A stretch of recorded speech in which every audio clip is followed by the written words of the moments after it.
स्तुति आराधना करते हैं, धन्यवाद करते हैं कि आपने हमें ये दिन दिया, ये समय दिया, उसके लिए धन्यवाद करते हैं। हालेलुया प्रभु जी, ब्लेस कीजिए पिता, सहायता कीजिए आज के इस दिन के लिए और इन वचनों के लिए हमें आपने लेके आया कि हम आपकी आराधना कर सकें, उसके लिए धन्यवाद करते हैं। यीशु मसीह के नाम से हम प्रार्थना करते हैं, आमीन। ओके, सो हम वचन में जाएंगे। सो आज है फादर्स डे, है ना। सो फादर्स डे खास है, ये एक अद्भुत ये है ना। फादर्स, एक पिता जो है, पितापन जो है वो कोई ड्यूटी नहीं है, वो एक जिम्मेदारी है जो परमेश्वर देता है एक परिवार के। पिता जो होता है वो घर का क्या है, मुखिया होता है ना। सो पिता जो होता है वो उस छाते के समान है जिसके अंदर रहने वाला हर व्यक्ति क्या है, सुरक्षित रहता है ना। सो एक छाते के समान है ना, उसकी अधीनता में है ना। इसलिए परमेश्वर ने क्या उस पिता को क्या है, मुखिया ठहरा है कि सब उसके अधीनता में चले, उसके साथ चले, उसकी सुने, ताकि परिवार सुरक्षित रहे, है ना। सो पहला यूहन्ना का 3 अध्याय में जाएंगे और कुछ पंक्तियां पढ़ेंगे।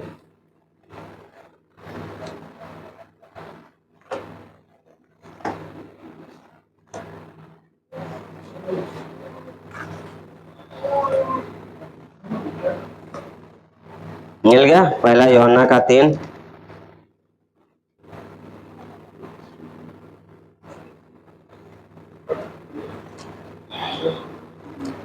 सो मैं 4 पॉइंट सोचा था और ये 4 पॉइंट आज बात है। पहला वचन, हाँ कर जाते हैं, बढ़िए जी।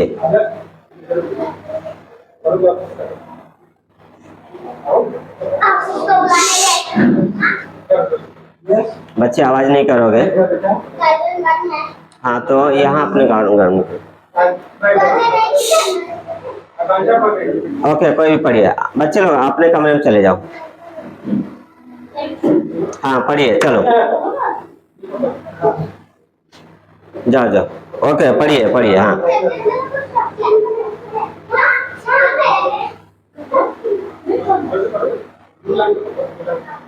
पहला वचन पढ़िए। ओके,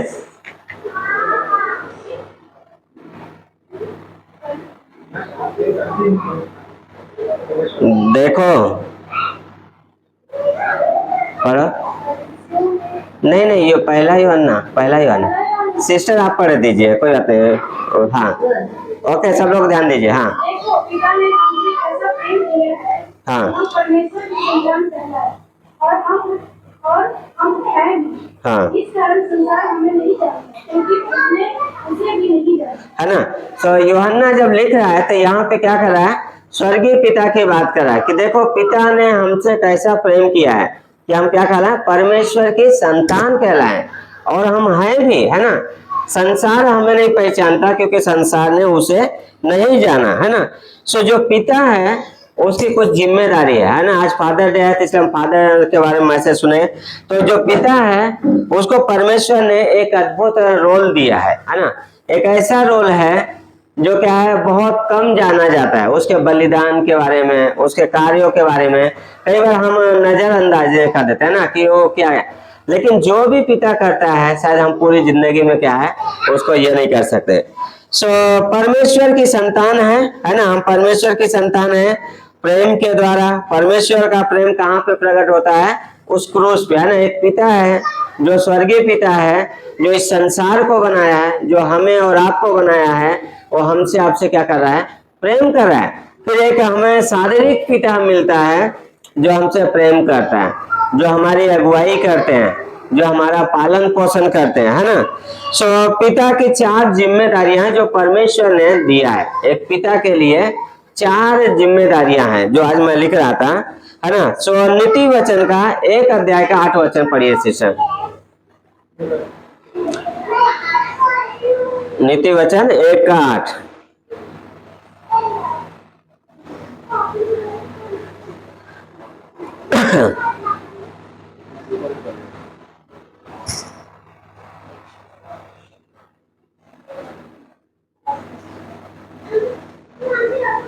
मिल गया नीति वचन 1 8, बढ़िए।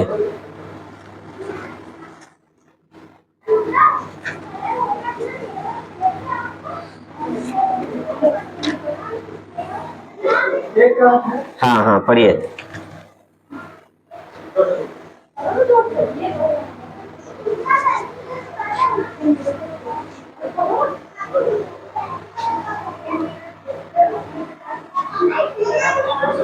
हाँ यस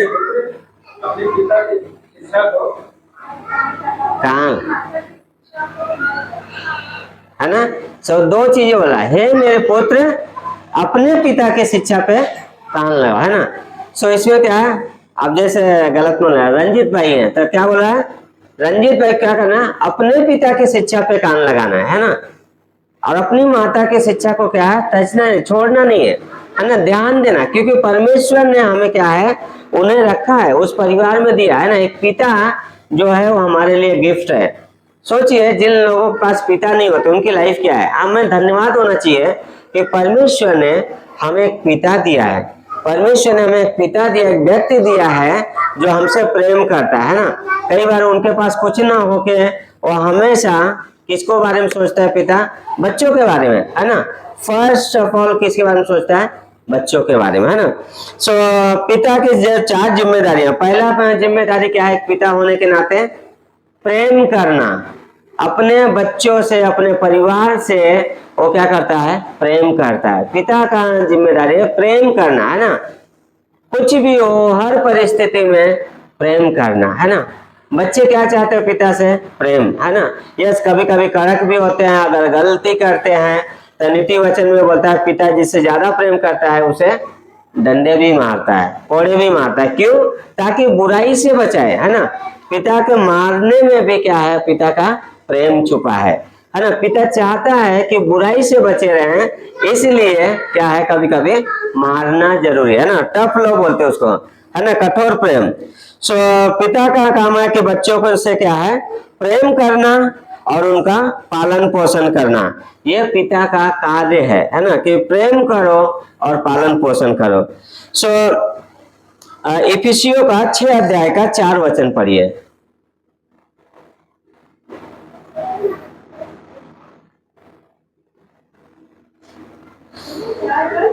6 का 4।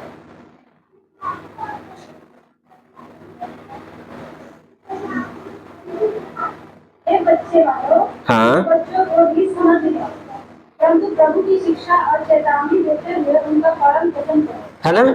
सो क्या बोला, हे बच्चे वालों, बच्चों को रेस मत दिलाओ, लेकिन प्रभु की भय मानते हुए क्या करो, उनका शिक्षा दो और पालन पोषण करो, है ना। एक पिता की जिम्मेदारी परमेश्वर की ओर से दिया गया है कि अपने बच्चों का क्या करे, पालन पोषण करे, है ना।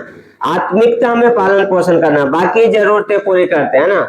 आत्मिकता में, सही मार्ग में बच्चों को क्या करना है, अगुवाई करना है। तो पौलुस वही बोला है, बच्चों को क्या करो, उनको रिस मत दिलाओ, है ना, लेकिन उन्हें क्या है, नम्रता के साथ, है ना। सो जो पिता का, जो परिवार का जो माहौल होता है वो देख के बच्चे क्या करते हैं, बढ़ते हैं। सो हम कौन सा वातावरण दे रहे हैं ना, एक प्रेम का वातावरण होना जरूरी है। खास करके पिता के जीवन से बच्चे सीखते हैं, देखते हैं, शब्दों को सुनते हैं, है ना। इसलिए प्रेम का वातावरण क्या है, बहुत ही जरूरी है। और जो बच्चों के लिए, खास करके परिवार के लिए, जब हम अपने पिता के छत्र छाया में रहते हैं तो हम सुरक्षित होते हैं, बुराइयों से सुरक्षित रहते हैं और बाकी सारी चीजों से भी क्या है, हम सुरक्षित रहते हैं। लूका का 15 अध्याय का 11 वचन से पढ़िए।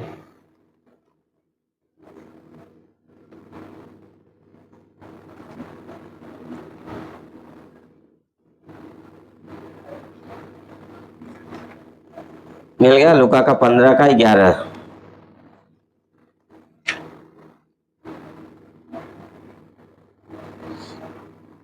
उसने कहा, किसी मनुष्य के 2 पुत्र थे, उनमें से छोटे ने पिता से कहा है,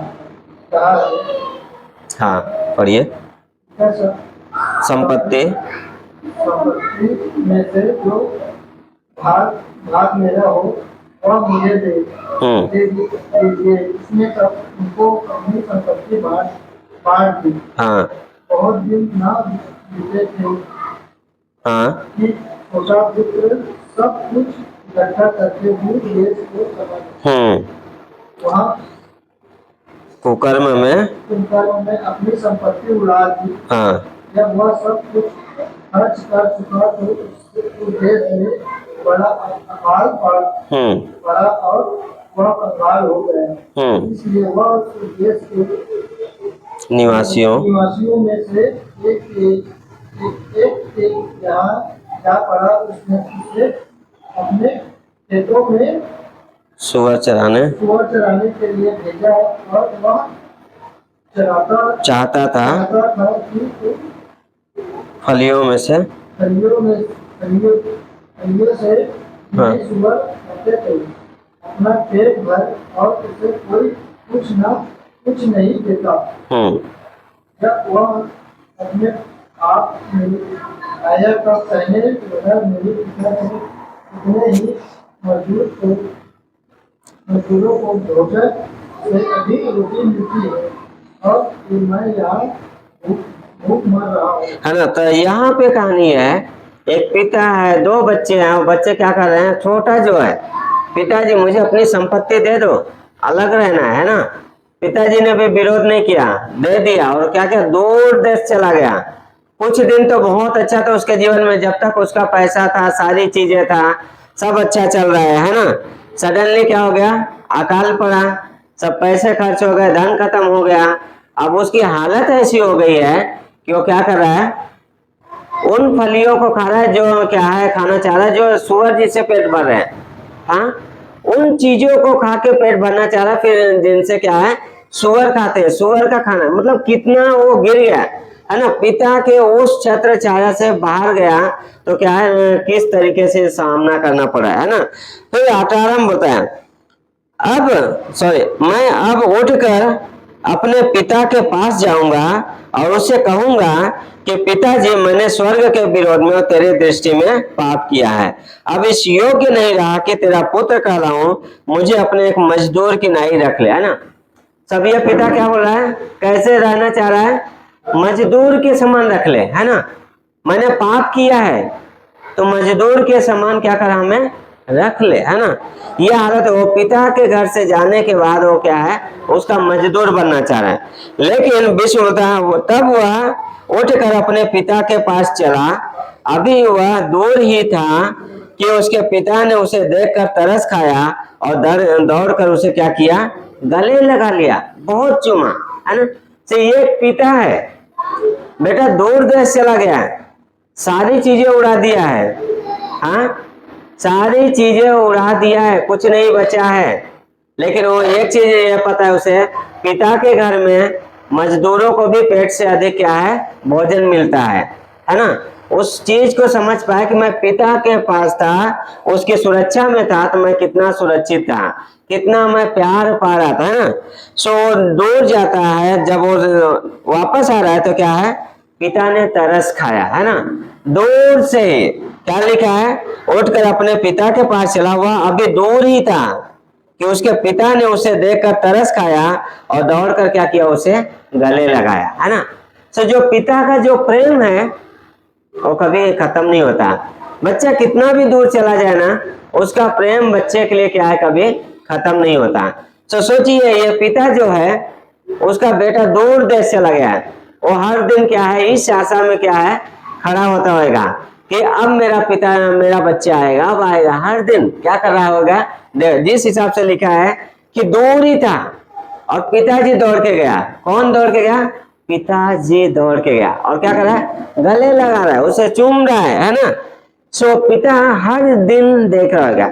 एक सच्ची घटना है, एक व्यक्ति था और वो एक दिन अपने घर से चला गया था, नाराज होके घर से चला गया। बहुत साल बीत गए तो उसको अपने पिता की याद आई, और जब पिता की याद आई तो उसने पिताजी को चिट्ठी लिखा कि पिताजी, मैं घर पे आना चाहता हूँ, मैंने गलती किया है, पाप किया, मैं वापस आना चाहता हूँ।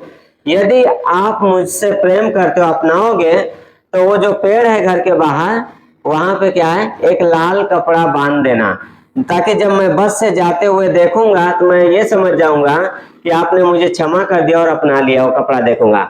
तो पिताजी ने क्या किया पता है, उस एरिया के जितने भी पेड़ थे सब में क्या किया, लाल कपड़ा बांध दिया।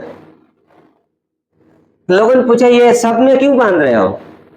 उस पिताजी ने बोला ऐसा न हो कि मेरा बेटा बस में स्पीड में जाते हुए क्या है ना देख पाए और आगे चला जाए, इसलिए मैं सब में लाल कपड़ा बांध दिया ताकि बेटे को पता चल सके कि मैं उससे प्रेम करता हूँ, है ना। वो पिता जो है उस बच्चे को मिस नहीं करना चाह रहा था, इसलिए क्या पूरे रोड पे लाल कपड़ा बांध दिया कि ये देख सके कि मैं उससे प्रेम करता हूँ, मैं उसे चाहता हूँ और मैं उसे चाहता हूँ, है ना। तो उसने पूरे रास्ते में बांध दिया और जब उसने इस चीज को देखा और खुशी खुशी घर में आया और पिताजी ने उसे क्या किया, अपनाया, है ना। और यहाँ पे भी वो बच्चा वही है, देखा जाए तो उसने अधिकार को दिया, सारी चीजें कर दिया है, चला गया है ना, अपनी इच्छा से गया है, सब कुछ खर्चा कर गया है, लेकिन जब वो वापस आ रहा है तो उसके पास क्या है, उस पिता का प्रेम है ना। ये कहानी कौन बता रहा है? यीशु मसीह बता रहे हैं, है ना, कि वो पिता उससे प्रेम करना नहीं बंद किया, है ना। पिता का वही रहता, प्रेम करना बंद नहीं होता है ना। फिर 21 में बोलता है, पुत्र ने उससे कहा, पिताजी मैंने स्वर्ग के विरोध में और तेरी दृष्टि में पाप किया है, अब इस योग्य नहीं रहा कि तेरा पुत्र कहलाऊं। हाँ, वो बोल रहा है मैं इस योग्य नहीं रहा, क्यों? मैंने उड़ा दिया है, सब खत्म कर दिया है।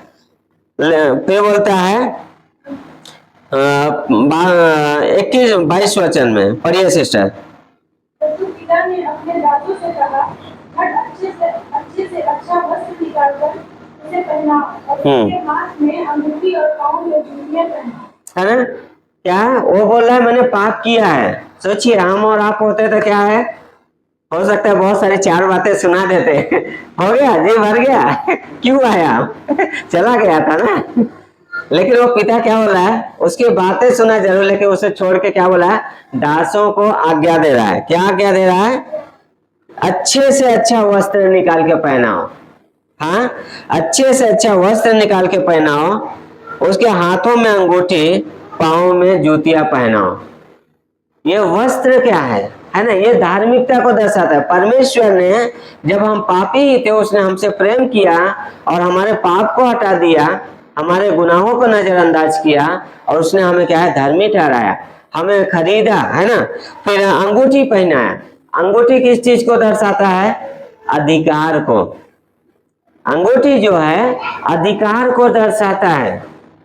पुराने नियम में आज स्टैंप लगता है, वो था पुराने नियम में क्या होता है, जो राजा लोग होते थे वो अंगूठी चलता था उनका, है ना, निशानी, है ना, अधिकार को दर्शाता। पिता ने क्या किया, उसे अंगूठी दिया कि तू मेरा अभी भी बेटा है, मैं तुझे अभी भी प्रेम करता हूँ, अभी भी तो क्या है, मेरे दिल से नहीं निकला है, धन गया ठीक है तूने खर्चा, लेकिन मैं तुझसे प्रेम करता हूँ।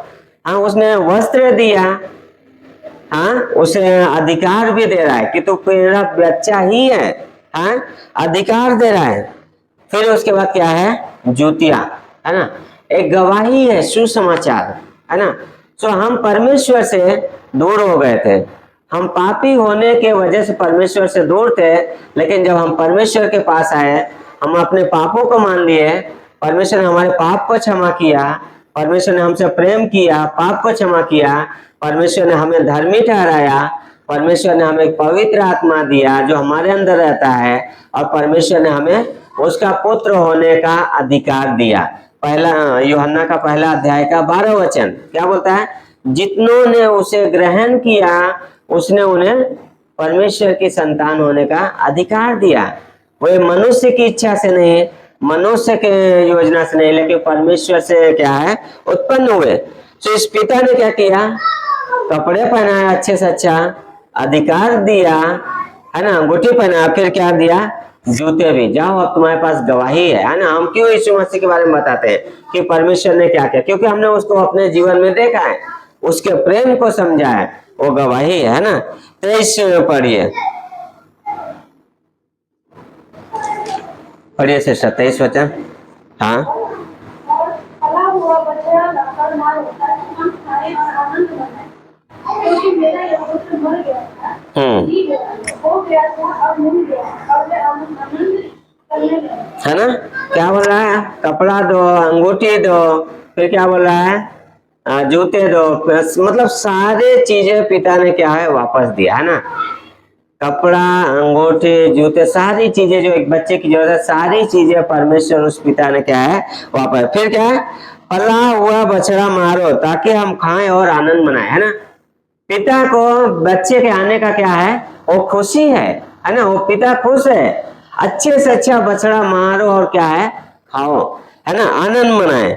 फिर बोलता है 25 में, परंतु उसका जेठा पुत्र खेत में था और जब वह आते समय घर के निकट पहुंचा तो उसने गाने बजाने और नाचने का शब्द सुना और उसने एक दास को बुलाकर पूछा, यह क्या हो रहा है।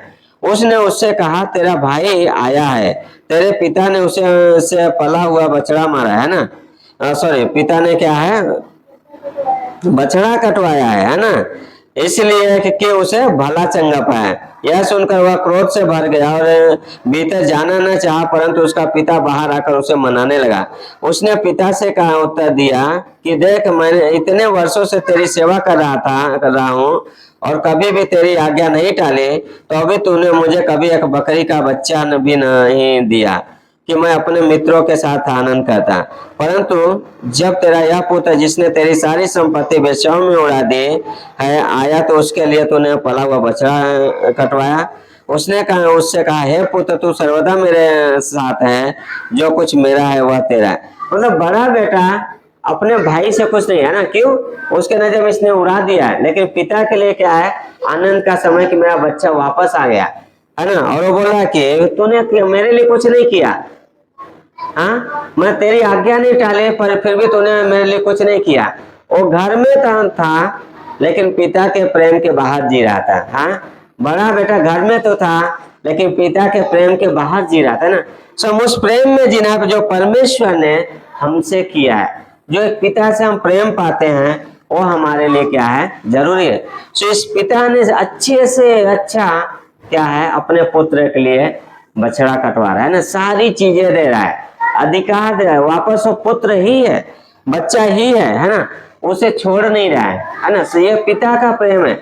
हम परमेश्वर से दूर जाते हैं, हम गलतियां करते हैं, लेकिन परमेश्वर का प्रेम जो है कभी हमारे लिए खत्म नहीं होता, है ना। हम कभी कभी सोचते हैं कि अरे हमने इतनी गलती कर दिया, इतना सारी चीज कर दिया, प्रार्थना नहीं किया, बाइबल नहीं पढ़े, क्या परमेश्वर प्रेम करता है? यस, परमेश्वर कभी भी प्रेम करना बंद नहीं करता। परमेश्वर उस पिता के समान है जो हर दिन इंतजार करता है, वो हमसे बात करना चाहता है, हाँ, वो अपना प्रेम प्रकट करना चाहता है। लेकिन कई बार हम संसार से और बाकी चीजों से इतने भरे होते हैं कि हम उस पिता के प्रेम को क्या है, समझ ही नहीं पाते, है ना। सो बच्चों को सही शिक्षा देना भी क्या है, एक पिता का दूसरा में ही है। सो एक पिता को बच्चों को क्या, हाँ, दूसरा पॉइंट, सो पिता का काम है शिक्षा देना, है ना, प्रेम करना, जरूरत पूरा करना, फिर अगला है शिक्षा देना। नीति वचन का है ना, शिक्षा देना। और नीति वचन 22:6 पढ़िए। शिक्षा देना और सही शिक्षा देना बहुत जरूरी है। एक पिता की जिम्मेदारी है कि बच्चों को शिक्षा दे और सही शिक्षा दे, है ना।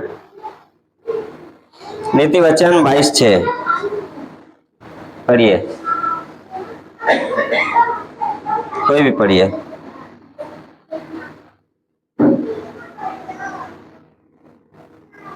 उसी मार्ग की शिक्षा में जिसमें उसको चलना चाहिए और वह बुढ़ापे में भी उससे न हटेगा, है ना।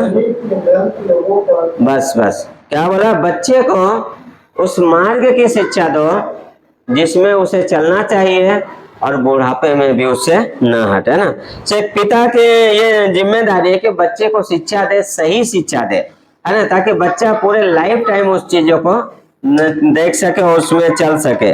सो बच्चे को सही शिक्षा देना और परमेश्वर के मार्ग की शिक्षा देना है ना।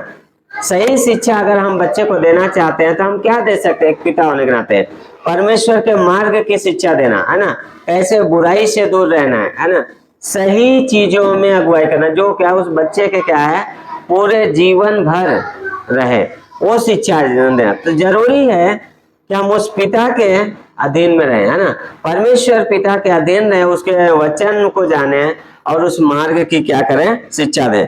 तीसरा, सुरक्षा देना एक पिता की जिम्मेदारी है। क्या है? जरूरतें पूरे करने के साथ उस परिवार का और बच्चों की सुरक्षा देना, है ना। सुरक्षा करना एक पिता का जिम्मेदारी है ना। बुराई से सुरक्षा करना, सही मार्ग से में क्या है, चलाना ही सबसे बड़ी सुरक्षा है। अगर हम बच्चे किसी भी मार्ग में जा रहे हैं, अगर हम उन्हें नहीं संभाल रहे हैं तो हम क्या है, उन्हें छोड़ दे रहे हैं खुला, है ना। बुराई करने के लिए खुला छोड़ रहे हैं, उन्हें अपनी सुरक्षा के बाहर छोड़ रहे हैं। तो जरूरी है कि क्या है, सुरक्षा देना। और सबसे बड़ी बात है कि हम बच्चों की सुरक्षा कैसे करते हैं। सबसे बड़ी बात है कि हम बच्चों के लिए प्रार्थना करें, प्रेम करें, है ना। हम बच्चों को जो चीजें डांट के नहीं समझा सकते वो चीजें क्या है, प्रेम से समझाया जा सकता है। प्रेम की एक अलग भाषा है ना। और बच्चे को हम वो चीजें दे सकते। दूसरा, परमेश्वर के सामने घुटना टेके उनके लिए प्रार्थना करें, हर दिन उनके लिए क्या है, प्रार्थना करें। और उस प्रार्थना के द्वारा हम उनकी सुरक्षा कर सकते हैं। पता, अय्यूब का पहला अध्याय पढ़ा आप लोगों ने?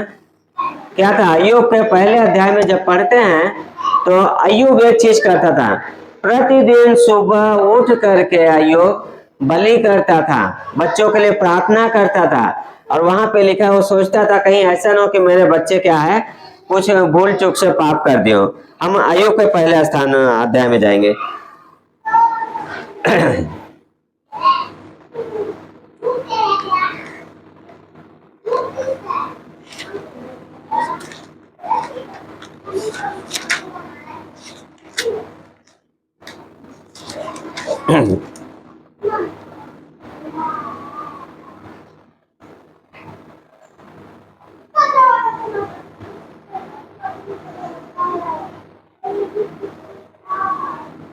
ओके, सो हम पहले वचन लिखा है, ऊज देश में अय्यूब नामक एक पुरुष था। वह खरा और सीधा था और परमेश्वर का भय और बुराई से परे रहता था। से एक पिता है ना, जो परमेश्वर का भय मान रहा है और बुराई से दूर रह रहा है, परमेश्वर के भय में जी रहा है। फिर बोलता है उसके 7 बेटे और 3 बेटियां उत्पन्न हुए। फिर उसके 7,000 भेड़ बकरियां, 3,000 ऊंट, 5,100 जोड़ी बैल और 500 गदहिया और बहुत सी दास दासियां थी। वरन इसके इतने संपत्ति थे कि पुरबियों में वह सबसे बड़ा था, है ना। फिर चौथा वचन बोलता है, उसके बेटे अपने अपने दिन पर एक दूसरे के घर में खाने पीने को जाया करते थे और अपने तीनों बहनों को अपने संग खाने पीने के लिए बुलवा भेजते थे।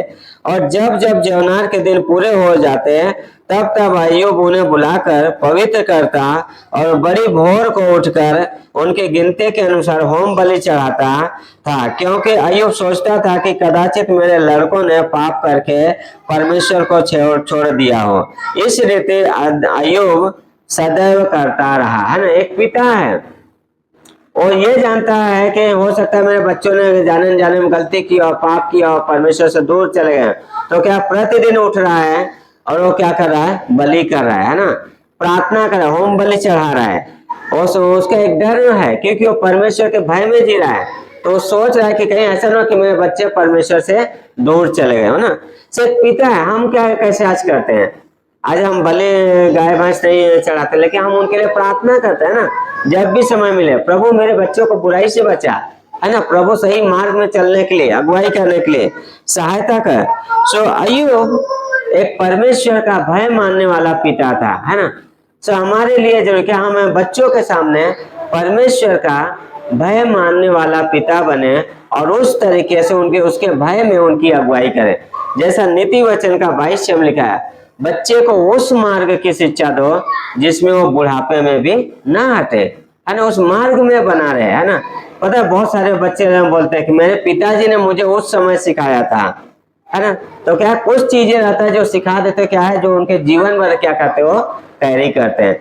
तो उसी तरीके से आज का हमारा जीवन है कि हम क्या दे रहे हैं, है ना। हम बच्चों को उस मार्ग की शिक्षा दें जिसमें वो क्या है, बने रहे। उन्हें आदर के साथ, नम्रता के साथ, प्रेम पूर्वक, प्रार्थना के साथ क्या करना है, बढ़ाना है ना। सो पिता के छत्र छाया में रहना बच्चों की जिम्मेदारी है ना। सो आखिरी में क्या करना है, उनकी अगुवाई करना है। उनके सिर्फ शिक्षा नहीं देना है, हमें जीवन में अगुवाई करना है। हाँ, उनके जीवन में अगुवाई करना है। पौलुस कुरिन्थियों की कलीसिया को लिखता है, जैसा मैं मसीह के इसी चाल चलता हूँ वैसा तुम मेरी से चाल चलो। हाँ, पहला कुरिन्थियों के 11 में वहां पौलुस लिखता है कि जैसा मैं मसीह की चाल चल रहा हूँ वैसा तुम मेरी से चाल चलो। सो पौलुस किसको देख रहा है? यीशु मसीह को देख रहा है। पौलुस किसके जैसा चलना चाह रहा है? यीशु मसीह के जैसा चलना चाह रहा है। पौलुस किसके जैसा प्रेम करना चाह रहा है? यीशु मसीह के जैसा। अब पौलुस जो कलीसिया का आत्मिक पिता है वो उनको ये बता रहा है कि तुम मेरी सी चाल चलो। मतलब वो क्या कर रहा है? अपने जीवन में उदाहरण दे रहा है कि मैं कैसी चाल चलता हूं, तुम्हें वैसे चाल चलना है ना। से एक पिता का काम है कि क्या है? अगुवाई करना और एक उनके लिए सही उदाहरण बनना, है ना। अपने जीवन के द्वारा हम क्या करते हैं? बच्चों का उदाहरण बनते हैं, है ना। अपने जीवन के द्वारा हम उनकी अगुवाई करते हैं। जितना हम शब्दों से नहीं दे पाएंगे उतना हम हमारे जीवन के द्वारा उनकी अगुवाई कर सकते हैं। तो जरूरी है कि एक भक्ति भरा जीवन हो और उस भक्ति भरा जीवन के साथ हम बच्चों की अगुवाई करें। उस भक्ति भरा जीवन में हम उन्हें क्या करें? उनका पालन पोषण करें, परिवार का पालन पोषण करें। इसलिए परमेश्वर ने क्या है? एक पिता रखा है ना, एक कवरिंग है। वो पिता जो है क्या है? हमारे लिए छत्र छाया है ना। हम छत के नीचे सुरक्षित हैं, है ना। तो जब परिवार एक पिता के छत्र छाया में जीता है तो परिवार सारी चीजों से सुरक्षित रहता है। वो सिर्फ जरूरतें ही पूरा नहीं होता है बल्कि सारी चीजों से पूरी तरीके से सुरक्षित रहता है। इसलिए परमेश्वर ने एक मुखिया ठहराया है ना। सो बहुत अद्भुत है। वो हमारी अगुवाई करते हैं, वो हमारा पालन पोषण करते हैं, हमें प्रेम करते हैं, हमें शिक्षा देते हैं। क्यों? क्योंकि उनका प्रेम है हमारे लिए, है ना। सो हमेशा हमें हमारे पिता के लिए धन्यवादित होना चाहिए, है ना। हमें हमेशा धन्यवादित होना चाहिए उनके प्रेम के लिए, वो जो चीजें हमारे लिए किया। सोचिए, हम छोटे थे, है ना, पिता ने क्या नहीं किया?